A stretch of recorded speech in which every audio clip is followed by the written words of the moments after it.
So I'm Dave Rowland. I'm the CTO of the Audio Squadron Group. We are a pro audio company, and we have two main halves to our company. We've got our Prism Sound brand that make digital audio interfaces and large channel count converters for big studios. And then on our software side, we make a whole bunch of virtual instruments for creating weird and wonderful sounds, and a multi-track recording workstation called Waveform. And the back end of that is actually an open source project that deals with all the data model, the real-time elements, the device handling, and we also license that to other companies to put their own UI and UX on front of. When I'm not programming, I like to do building work. I find it an interesting challenge that's actually quite similar to programming in that you're solving engineering problems. It's a lot more physical, gets me away from the computer. I get to listen to a podcast and music, and you get something quite cool at the end of it. So this is my garden office that I code in almost every day now. When I finished that, I moved to the front of the house to learn some new skills, block work, pitched roofing, rendering, and built a porch, and that turned out pretty great as well. So back to programming now. If you want to talk to me at the conference about building work construction, something that's not programming, feel free. This is not an introductory talk to safety. If you want that, I highly recommend Tim Oz from a few years ago. This is really my journey from the starting of thinking about safety to the ideas around thread safety. And it kind of started when I saw this article by a group of Chromium developers a few years ago who, due to the rising popularity of Rust, looked to see what it might take to add a borrow checker to C++. And their conclusion was the language does not lend itself to this, thus memory safety in C++ would need to be achieved through runtime checks. Now, I don't know if Sean Baxter, the Circle developer, actually read this, but he effectively said, hold my beer. Now, he went away and added to his Circle language, which is a C++ compiler with a whole bunch of extensions for seeing how C++ might be evolved, announced he has taken Rust's rigorous safety model and applied it on top of C++, and announced it in a webinar where he kind of went through how this applies and what it might look like. And the last third of this deals with thread safety. And I watched this and I thought, this looks similar to today's C++. What would happen if we tried to apply those ideas to today's C++? Now, if you're not familiar with Rust's safety model, I actually really recommend watching this talk because it introduces it, but with C++ syntax, so it might be more approachable. But this talk is really thread safety, will it C++? Because after looking at that, I also looked at some other languages. If we're going to talk about thread safety, we probably need a definition. So we can state that a program is thread safe if it is free from data races. Technically, you need to add in deadlocks and races for external resources, but if we focus on data races first, we'll see the others are kind of fall out a bit more easily. And then a data race is when two threads access the same memory location when at least one of them is a write. And therefore, it follows that a thread-safe programming language makes it impossible to express data races. So that's kind of the gold standard, which is where you can't even compile a data race into your program. So why am I interested in thread safety? Well, it's quite difficult to find numbers on this. The best I could find was Google's CV report from last year. And you can see that this is dominated by temporal or spatial, which is lifetime and bound safety. Thread safety only accounts for 5.6% here. So this seems small, but I think this is going to grow. Firstly, as what's sometimes termed low-hanging fruit, like bounds checking and things like that, is going to be introduced, has been introduced to C++ already. That 5.6% is going to become a much bigger part of a smaller pie, hopefully. Machines are also gaining more cores all the time, and we're actually adding stuff to the language that makes multi-threading code easier and more ubiquitous, so stood execution. And as we'll see, lifetime or temporal safety is inextricably linked to thread safety, so improving one area might give us improvements in another. And also, bugs are difficult to spot and debug in thread safety. That's because the problems typically arise long after a data race has occurred. So I hypothesize that even if only 5.6% of bugs are thread-related, the time spent fixing them is likely to be much higher.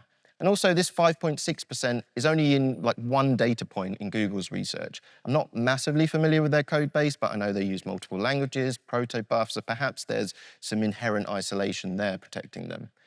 And in some industries that are inherently real-time, like audio, for example, where you have a bunch of threads that are continuously spinning, there's probably just statistically more chances of data races occurring.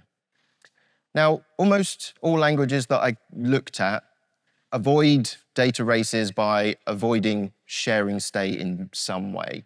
So on the left of this diagram, we have Haskell, which deals with the problem by just simply not allowing you to share state. You have immutable pure value semantics, so everything's a pure function. You pass a value, get back a new value. I'm not going to talk about that because others have. Look for any talk with monadic in the title, and you'll probably see how to apply those ideas to C++. On the other side, we have Erlang and Elixir, which deal with message passing. So you're not explicitly allowed to share state unless you use the kind of provided utilities to pass messages across thread boundaries. And I'm not going to talk about that because Anthony Williams has given a fairly good talk on that before. So I'm really going to focus on this middle area, particularly Rust/Circle and Swift. And these avoid sharing state by introducing the law of exclusivity, which in some instances means we can effectively reason locally that there are no data races, but you're still allowed threading on a kind of program level. So we're really going to look at these set of languages and two main elements. We're going to look at the low-level sync and send concepts, and then how ideas are built on top of this, like actors. So sync and send are protocols or traits that are checked at compile time. A sync object can be safely shared between threads, and a send object can be safely transferred between threads. And it also follows that a sync object is sendable under certain circumstances, we'll see. And this is present in the Swift programming language with the sendable protocol. And this introduces the notion of isolation boundaries between potential thread execution contexts. So objects can only pass these isolation boundaries if they conform to the @sendable protocol. And sendable can be inferred in some cases, like as we'll see with pure value types. Syncable objects are really just a special case of sendable objects. There's no syncable keyword, but if you had, for example, a lock-in resource that had an object and a mutex and locked the mutex before it accessed the object, you would just say that conforms to @sendable, and then it would pass the compile time checks. And you see these checks in place in something like the thread constructor. So this is going to continue execution on a new thread, and you pass it a block, which is a bit like a C++ lambda, but it has to conform to the @sendable protocol.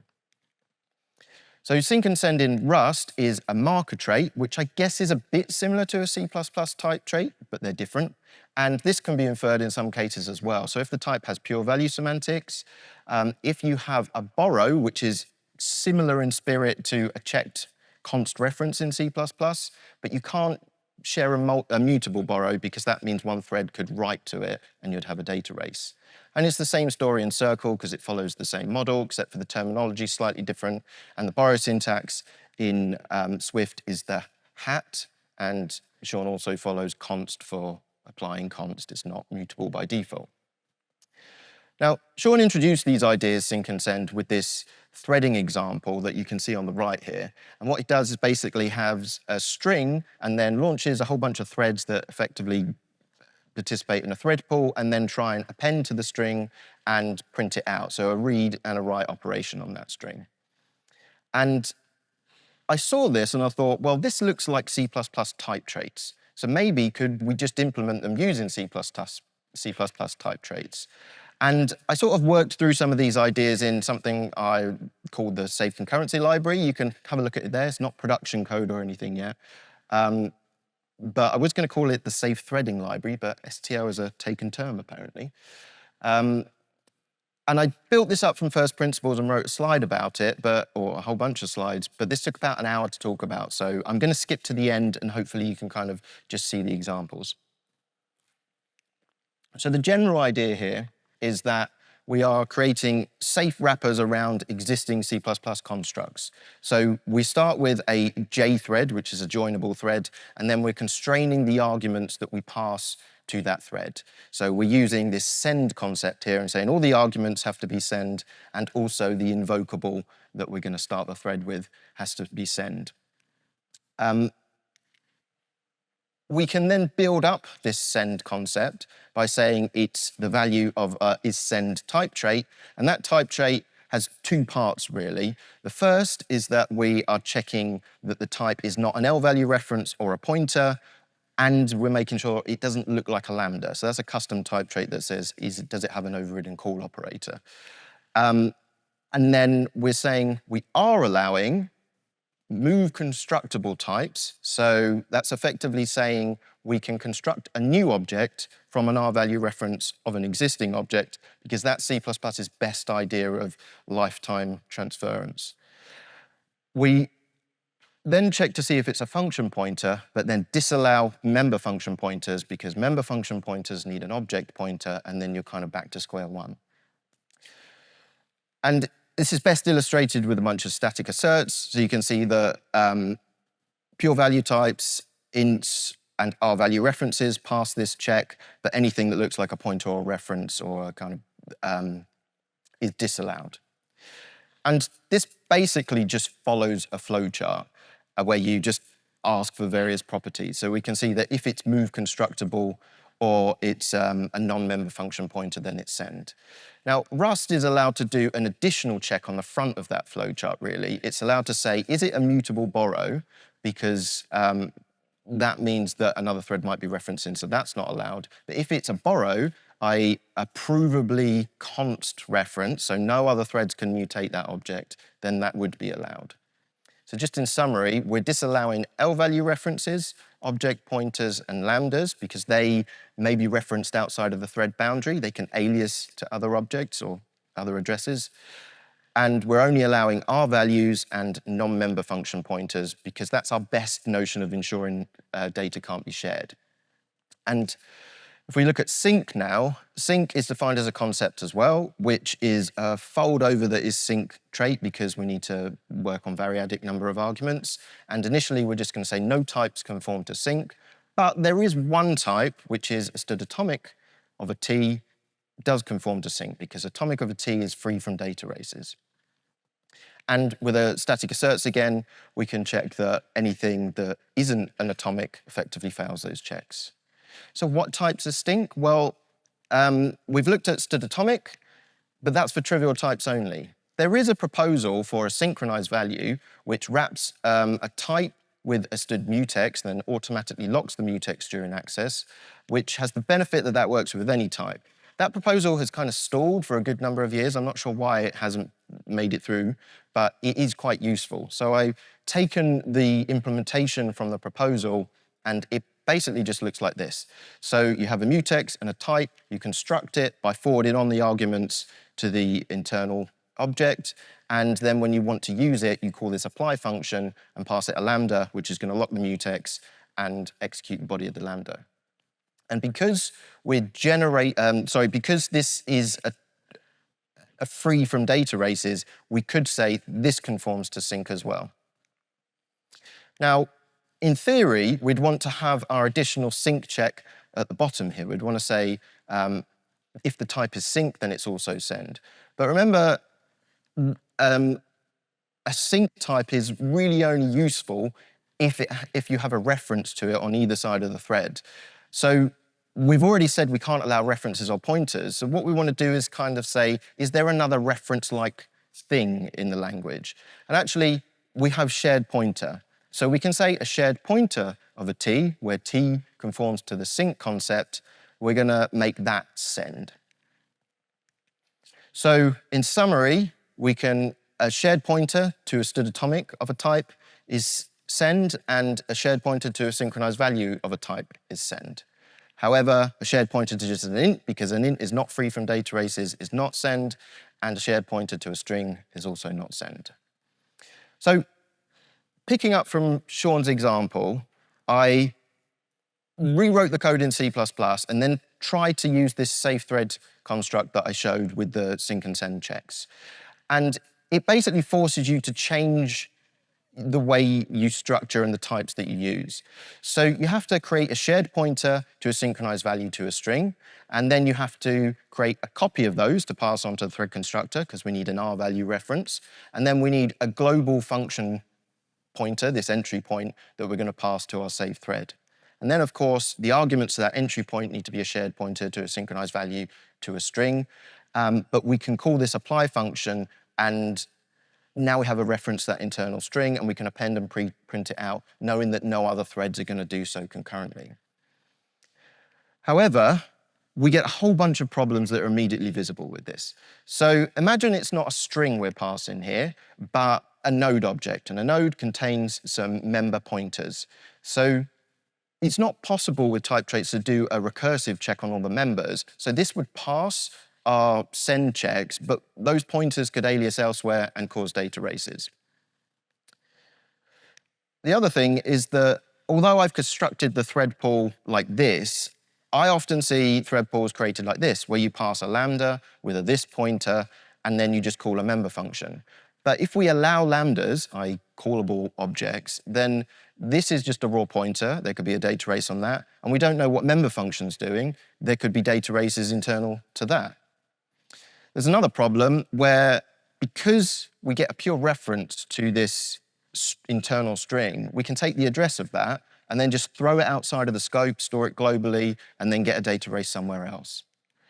It's also possible, although we have safe pointers like unique pointer, we can get a pointer to the internal object out of that, store it, safely move on ownership to the thread, so that's what we would expect to do, but then the call-in stack frame can just call a function on that, and then we have a data race. So we've got a whole bunch of problems that this highlights. So how far have we got in C++? Well, we're a bit safer, but I wouldn't say we're safe, because we've used an unenforceable safe thread class. Anybody in your code base could still use std threads, std jthreads, and so on. We've used a non-standard synchronized value. I said it's not been standardized, so we have to kind of write it ourselves, and then there's no way to enforce that that gets used. And because it's not standard, we had to kind of opt into the sync and send trait. And I haven't shown it, but we've done a lot of fighting with the compiler, mainly through template instantiation and concept checks. And I have a feeling this is similar to what Rust developers call fighting the borrow checker, where you're basically trying to prove to the compiler that you conform to all of its checks. And we've also added a lot of overhead to our code. We've got atomic reference counting everywhere, and we've got mutex locking every time we want to access that string. So how far have we got? Well, we've got a solution that isn't bulletproof. I've just shown all the problems. It's not beginner friendly because of all those template errors that are quite messy, and it's not default. There's no way to enforce this, and it's certainly not part of the language yet. But as I said, it's a useful exercise to go through. And if we compare what we've ended up with in C++ versus Sean's circle example, we can see there are actually similarities. At least we're starting to think about thread safety now. You can see that there needs to be a copy of the data thread, and we have to do this apply function to safely access the internal string. But in circle, you take a lock guard, which is kind of like a scope lock, and then you take a borrow to ensure that you can actually access that object. Now, I took Sean's example and said, well, this stems from Rust safety model, so it should be implementable in Rust. And I gave it to Claude and I said, can you give me a Rust version of this? And it said, sure, I can do that. And then I said, well, this doesn't look like idiomatic Rust because Rust has borrows, right? So can you give me a version that does that? And it said, yeah, and told me all the changes it made in order to do that. And this was about a year ago, and I thought that was pretty cool. And it also told me why it's better. It said it's more efficient because we don't have atomic reference counting anymore. It's cleaner code because of the way it's structured. And we still get compile time guarantees about data lifetime. And it still maintains thread safety by using that mutex. And it's this fine to using borrows that I think is problematic in C++. Because without a way to properly express lifetimes in terms of these borrows, relocations, and drops, we just can't get the same level of safety and performance. And it's that and performance that's key. I think we can do a lot to get high levels of safety though. But let's go back to the code to see if we can try and improve upon some of those problems. So remember, we've got nested pointers, this pointers, global and local leaked pointers. Now, C++ reflection has just been voted into the standard, and this gives us the ability to actually recurse through checking properties of types. So remember this example that passed our our send restraints before, this would now be rejected because we can recurse through all the members and see if they conform to send. And in the same way, a lambda is just an object of a type, so we can just check the type that that generates, and because it's a type, it has members. One of those will be the this pointer, one of those will be that node shared pointer, and we know they don't conform to send either, so this would be rejected. And we can rewrite our type trait in a lot more kind of linear, ordinary C++ looking code now. We see we get this meta info object at the top, we strip out CV references, or const volatile references, and then we basically go through the flowchart. So we check that it's a non-member function pointer, and then we check for L-value references. If it's an arithmetic type, it has pure value semantics, so we allow those. And then we can ask, is it a class type? And if it is, then recurse through all the data members of that type and check that they conform to the send trait as well. So this allows us to do those recursive checks. And we have to change our isSendV formulation to do a reflection over the type now. And we could create the concept just using that, but if we want to add in our sync check like we had before, we can just create a const eval function isSend that's going to do the reflection and then the sync. So now we can write a whole bunch of tests that have stronger restrictions. So this node example that we had is going to be rejected. Anything that is a lambda that only has kind of pure value captures will conform, but if it has a reference inside it, that won't. And slightly more complicated example, if you have a type that captures a this pointer or a shared pointer to a non-sync type, those are all going to fail as well. So we've kind of fixed a whole bunch of problems here, the nested and this pointers. Let's look at leaked pointers. Now, in C++, because we get a reference to that string, we can just take the address of it and throw it outside. And if we look at Rust, the borrow here forces us to not be able to do that because you can't create multiple mutable borrows. So the borrow checker kind of stops us leaking that object out. So we kind of want to mimic that somehow. And I think we can do this if we start removing pointers from the way we use objects. Now, the next section relies a whole bunch on reflection proposals. And when I wrote this talk, I was hoping that code injection with token sequences would make it in, but that got pushed to C++29. But luckily, a whole bunch of other reflection papers did make it in, so you can do more with today's. And as we saw in Herb's keynote, you could actually do a lot of what I'm talking about, which are kind of meta-class generation. I've just used meta-classes as a nice syntax, but you could write this without meta-classes. So the general idea here is that instead of passing a string around, we're going to create a slightly more complex object called a person that has a first and a last name. And what we want to do is say, just by applying a meta class to this, we want to make it free from data races. So we want this to be synchronized. And the idea here is that this is going to create an internal copy of that class, or rather a wrapper around it, and then store that internal person in a synchronized value. And then using reflection, it's going to effectively duplicate the API and inside construct those apply lambdas that we pass onto it and just forward calls onto that internal object. So now we know when we get that ref p, that's going to be, the mutex is safely going to be locked. And we can also return variables from that as well. The other thing is that because we're doing generation here, we can actually generate this sync trait because we know this is free from data races because that's what the meta class does. So we can say a person is sync. Now, I'm not going to go through what the reflection code looks like. I would look at Herb's talk from CPPCon last year. He goes into it a bit more detail, or David Vanderboord's from CPPCon as well. So they look at the syntax for reflection in more detail. I'm mainly looking at the higher level details here. So synchronized value is a kind of a fairly verbose way to do this kind of lock-in. What we're really saying is we just want to lock access to this object with a mutex. So we could create a simpler meta class that just creates a mutex as a member object and then forwards on calls to that internally wrapped person, and also generates the same as sync trait. Or we could start to customize this and say, maybe this object is a mostly read object. Happens a lot in databases, for example. We could create a shared mutex, and then in our const functions, create a shared lock, and our non-const functions, a unique lock. So let's have a look at what this does to our example. So we don't need this synchronized value to a string anymore. We've swapped the string out for a person, but we don't need that synchronized value wrapper anymore. We can just have a shared pointer to a person. And that vastly simplifies our code. We've got just the two member accesses, and we know those are going to be free from data races. Let's look at the next set of problems, the leaked pointers. Well, if we've got a pointer to the internal object, what we really want to do is say, let's not make it possible to have a pointer to that object. This is also possible with shared pointer because that has a get function that you can get a pointer out of.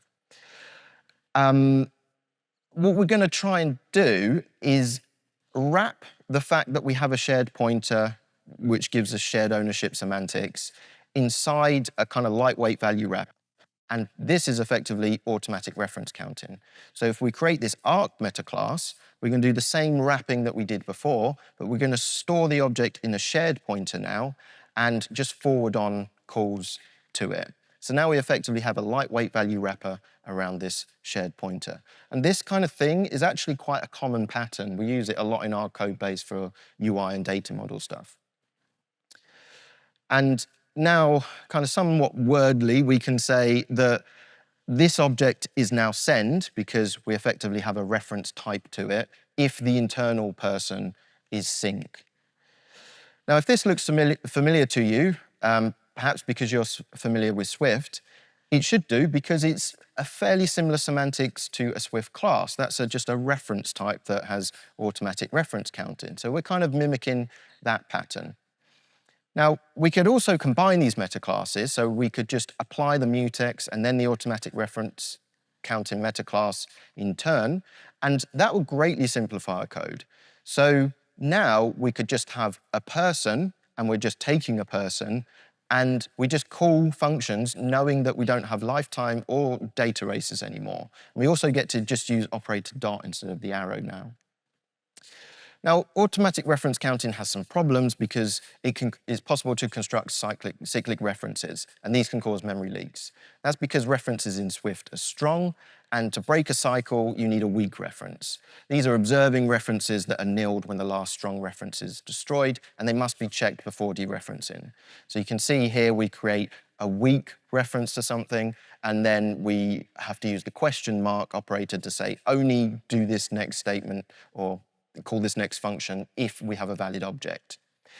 So we can actually construct this quite easily if we're doing metaclass generation, because shared pointer has a weak pointer counterpart, which gives us this observing reference. So we can just create an internal weak ref class that holds a weak pointer that we construct from the shared pointer, and then we have this get function that's going to return us an optional to a person. So we're either going to get a person that is now participating in ownership of that internal object, or a null optional because the last strong reference has been destroyed.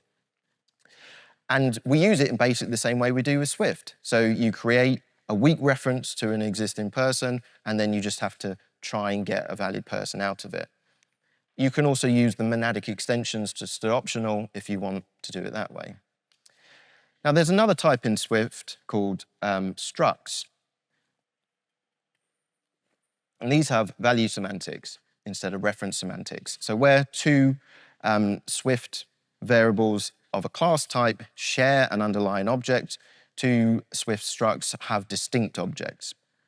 And these are sendable implicitly if all members are sendable. So things like scalar, POD, arithmetic types, and self-contained objects, if they're kind of defined by Swift to be sendable, also conform to this. These can be implemented efficiently with copy on write. Now, Swift probably does some more tricks under the hood to get away with copy on write when it can, but we can try and mimic this behavior.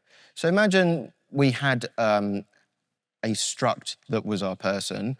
Now in C++, this is just going to create a copy every time we create a new instance of it. But imagine it wasn't just two strings, it was something that was expensive to copy. We might want to optimize that and give it copy on write semantics. So we could try and do that with the copy on write meta class. Now, what this is going to do is very similar to the automatic reference count. It's going to first restrict this to only objects that are copy constructible, and is still going to share the object in a shared pointer, but in non-const functions, in const functions, it's just going to forward on calls because we know they're free from data races. But in non-const functions, we're first going to call this copy of shared function. And what that does is checks the use count. And if there are any other shared references to this, we're just going to create our own copy of it and kind of detach it from the rest, and then it's safe to write to. And we can also, again, generate the type trait to say this is send if the internal person is send. So just to dig into some of the details here, each person has its own shared pointer instance. So that's that person underscore. And that's never shared, so you can't data race on that.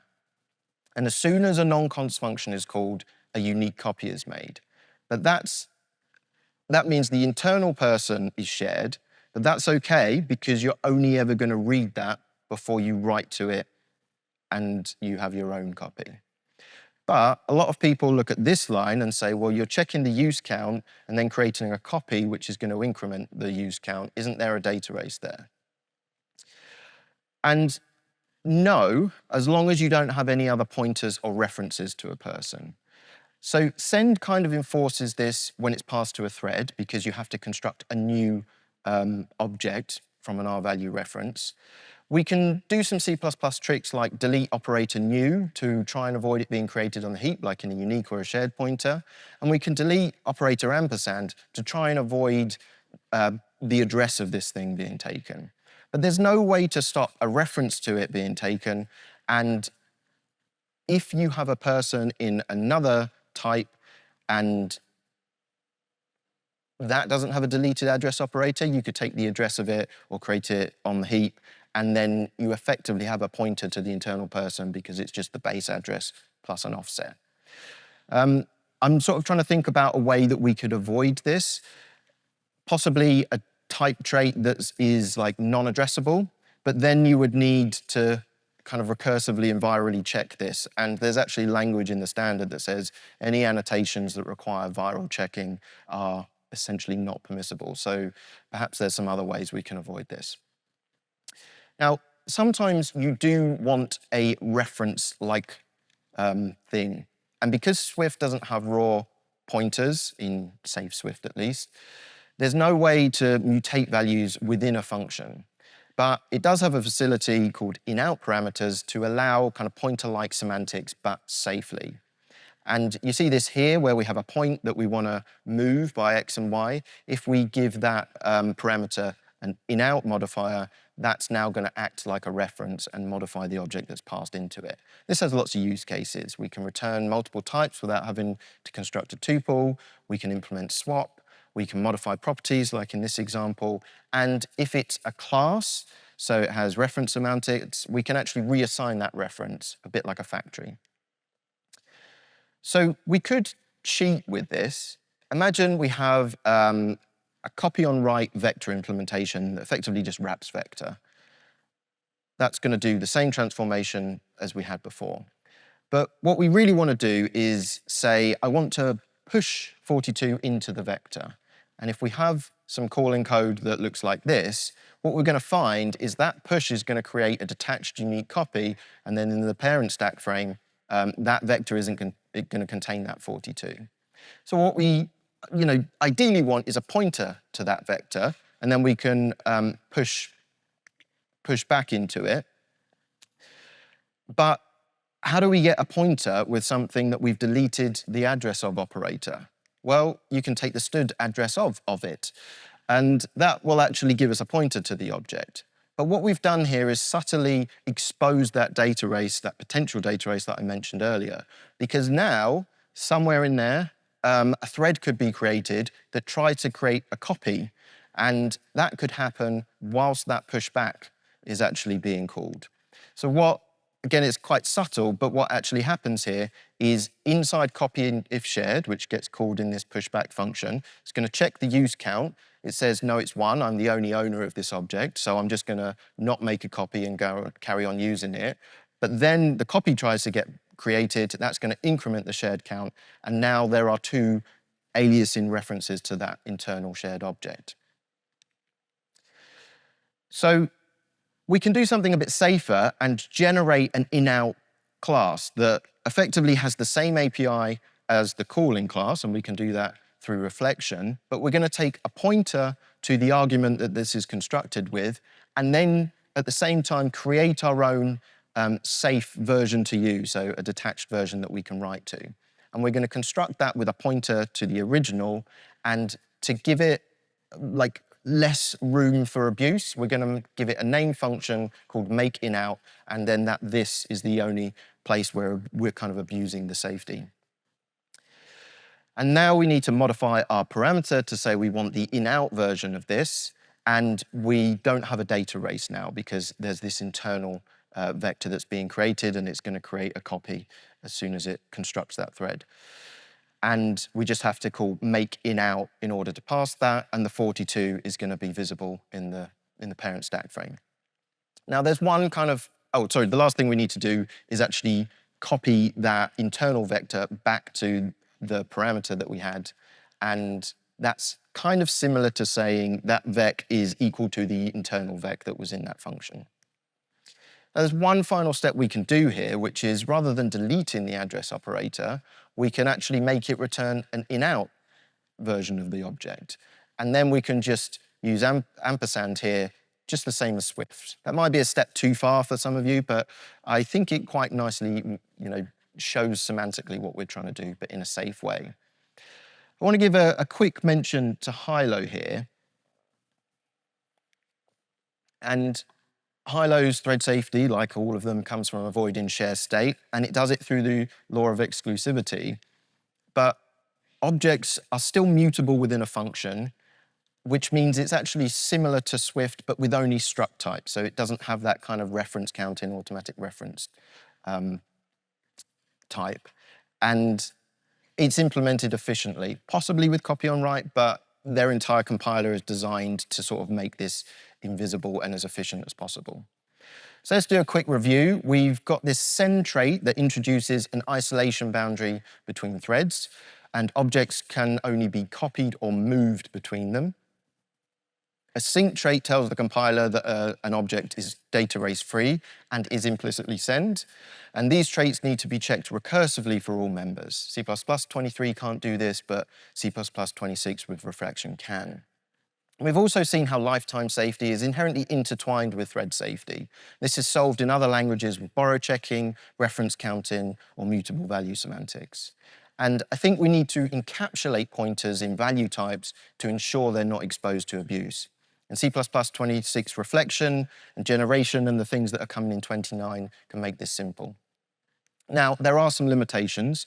It's not the most efficient because we've got a mutex that wraps the entire class. That person had a first and a last name. They could probably independently logged. And also, what happens if we have inheritance here? If we've got a meta class like arg or copy and write or mutex, what happens if they're inherited? If we've got virtual functions and they don't have those copy of shared injections or the locks, then that breaks the safety. Maybe derived classes could inherit the meta class. That might work. Maybe it only works on non-virtual classes.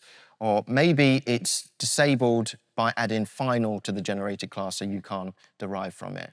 This is early days for this kind of thing. Reflection has only kind of just been added. I think we're going to need implementation experience to kind of see what patterns emerge. Now, there are some concerns as well because this bakes data race safety and lifetime management into the type. This might not be suitable for every use case because you have to pay that performance cost for simple single-threaded use cases. We also know it's not the most efficient because borrow checking effectively is, because that's just a raw pointer effectively. However, this does have great success in other languages like Swift, right? It's a good language, it's with a lot of safety. I know people are going to say this isn't C++, it contradicts the don't pay for what you don't use paradigm. But I actually think it doesn't, because I'm not saying you have to use these copy and write and mutex metaclasses and things. I'm just saying, give us enough language support so we can write safe layers on top of it, and then low-level checks to ensure that we're conforming to thread safety principles. So we talked about sync and send quite a lot. We're now going to jump to a much higher level, actors. And Swift has a third type, apart from class and struct. It has this actor type. And what that does is effectively serializes all data member accesses onto a queue or worker thread.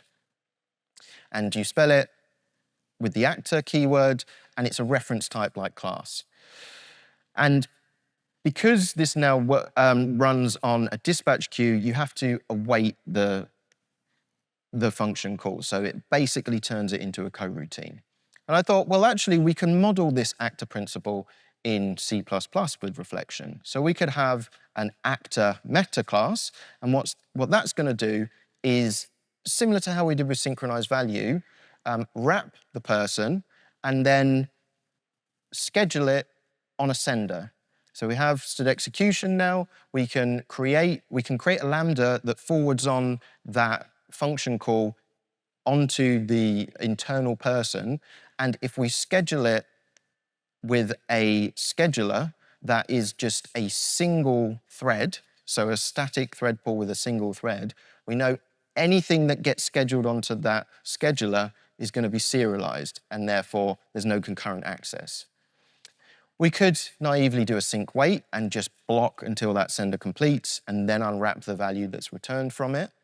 But we'll see how we can improve upon that next. And we can also take arguments by capturing them into the lambda. Now, this isn't the cleanest example, but hopefully the thread IDs at the bottom show that even though we've got a main thread and a purple worker thread, all of the internal object accesses are done on this third thread pool thread. So because they're all the same thread, there's no data races.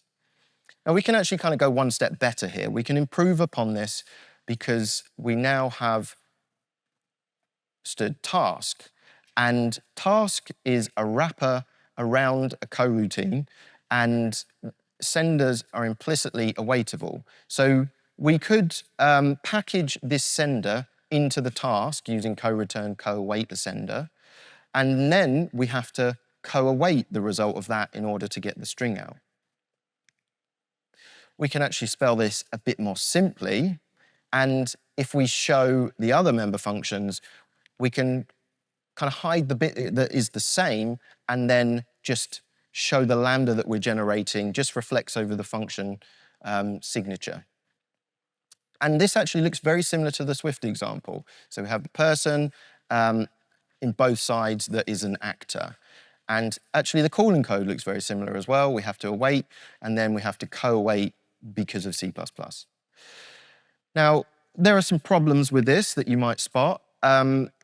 Firstly, imagine we have an argument that's a pointer-like thing, like a string view. If the object that owns that view gets destroyed whilst the thread is executing that function call, then we're going to have a use after free. So perhaps there's ways we can avoid this. We could do a static assert to check that the arguments are send, or maybe we could reflect on the lambda that's created, like we did before, to say that that conforms to send. Or maybe rather than just having like stood exec, then we have a safe version that has send checks like the safe thread class we did earlier. There's also kind of other directions we can take this actor idea. So if we have a single thread pool, this is probably not going to scale very well because we're serializing all accesses of any actor onto this single thread. But we can use annotations for reflection to actually create different thread pools.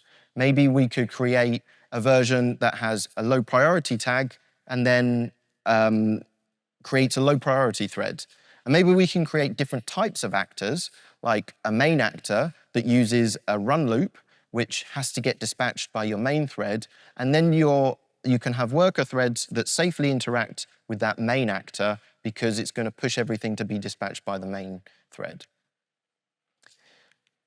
There's also some overhead here if we have to queue every operation onto that scheduler. So maybe we can do some optimizations here to say if this function is already being executed on the scheduler thread, so we can get the ID of that thread. Then let's just package this into a coroutine and return. Let's not schedule it.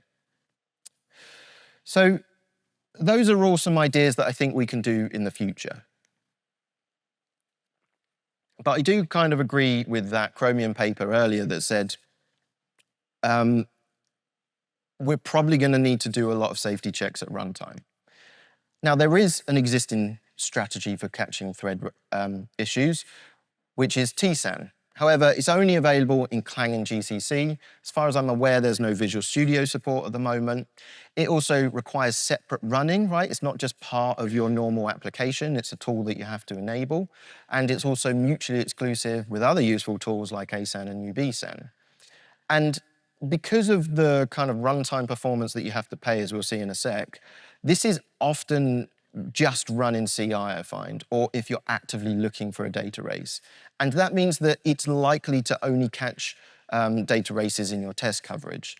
Fuzzing can help with this, but again, that might be difficult and cumbersome to set up depending on your code base. I mentioned it's extremely heavyweight. Typically, you get between a 5 to 15 times slower execution, 5 to 10 times increased memory usage, 2 to 3 times increased binary size, and an increase in compilation time. So for these reasons, I don't think it's used as much as it should do, and it's probably not the best or the only tool we should have for detecting data races. Now, there's this kind of area where there are potential for data races, and that's essentially when you have a read and a write at the same time. However, there is this kind of safe section. If you're only reading from some memory, then you don't have a data race. And I thought, well, rather than acting on memory like TSAN does, is there any kind of slightly higher level area that we could check for data races? And I thought, well, if we're designing types, we're writing a lot of functions, and the functions access data members, maybe we can check those areas to see if there's concurrent access. So if we're going to do some checking for concurrent access, we need a check state object that's going to check the number of readers and if there are any writers. And then we can write a write started function that's going to increment the number of readers and then check to see if there are any writing threads. And if there are, we know there's a data race, so we can terminate or abort or whatever is the best behavior. And if we're entering a write, then we want to check that we are the first writer. So we're going to do an exchange on that is writing state. And if we get to be the first writer, then we're going to check the number of readers, because if there's any existing readers, we know there's a data race as well. And of course, we have to reverse that in the end functions. We can wrap all that up into a nice RAI class that is a scope check. And then we could write a meta class, we've written some already, why not one more, that says, I just want to check this for data races. So what I'm saying here is, I haven't made this class thread safe. Check if anybody uses it in a concurrent way. So if they call non-const functions concurrently with a const function, basically. And we can do the same wrapping trick as we have done before, and then insert this check state member, and then insert a read check in our const functions and a write check in our non-const functions. Now, what we're doing here is really checking the contract of our type. So because we haven't explicitly said that it's free from data races, we want to make sure it's not abused.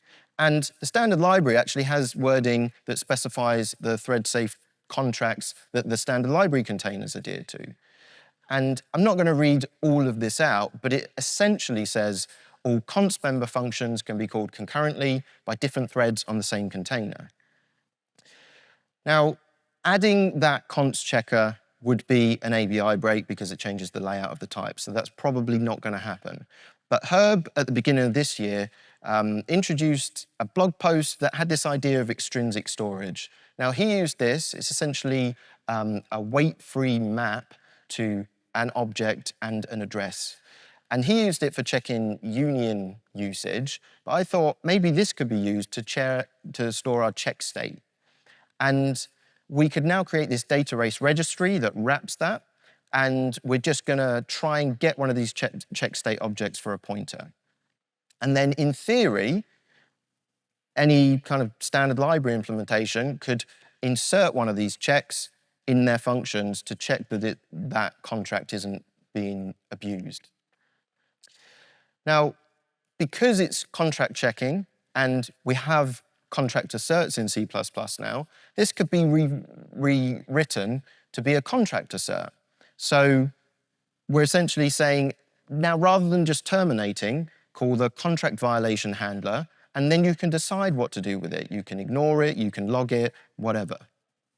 And maybe we can kind of go one step further. We can say, well, actually what we're saying is there's a precondition on using const functions that there are no concurrent writers. Now, I'm aware this is extremely limited. It only works on function entry-exit, not memory. If you have objects that return references or pointers, those obviously aren't going to be checked. So it only really works on type that don't expose their raw memory. And I haven't shown member function delegation, but it's possible to call member functions just by keeping track of the calling thread ID. That's actually cheaper than you might expect. But I do think this could be used to check container contracts. And if you have a multi-threaded environment, probably fairly low somewhere is going to be a container or a standard library container.